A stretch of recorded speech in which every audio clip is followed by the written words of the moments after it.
It is the dead of night, August 13th, 1961. While most Berliners sleep, a quiet but world-changing operation begins. East German troops roll into position. Trucks unload spools of barbed wire. Soldiers stretch it across streets, alleyways, tram lines.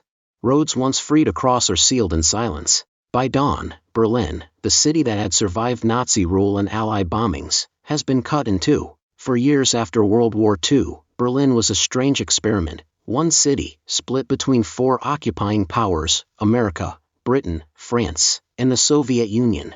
But unlike other divided zones, here, the borders were still porous. People could move freely. They worked in one half of the city, lived in the other.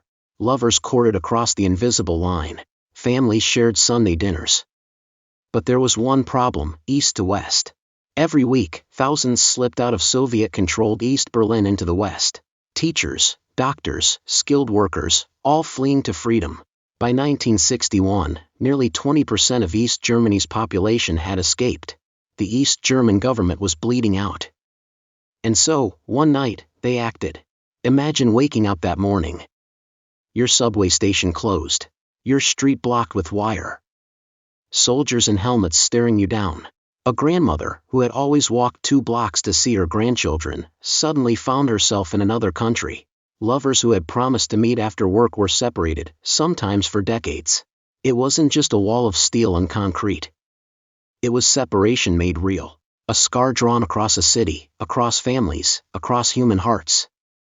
And strangely, August 13th holds another echo. Exactly 440 years earlier, in 1521, Hernán Cortés conquered Tenochtitlan. The Aztec Empire collapsed under Spanish steel. A different kind of wall fell that day, the invisible wall of an empire's rule.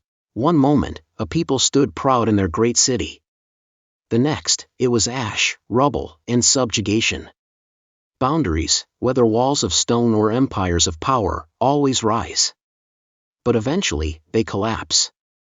The Berlin Wall stood for 28 years. Families learned to shout across fences. Children grew up waving to relatives they couldn't touch. The wall divided land, but more than that, it divided lives. When it finally fell in 1989, it wasn't just a political victory. It was reunions, tears. Decades of lost time restored, if only partly. The lesson of August 13th, 1961, walls may keep people apart, but they cannot outlast human will. Every wall leaves echoes. This is this day, back then. Because history's walls may stand tall, but they always leave cracks.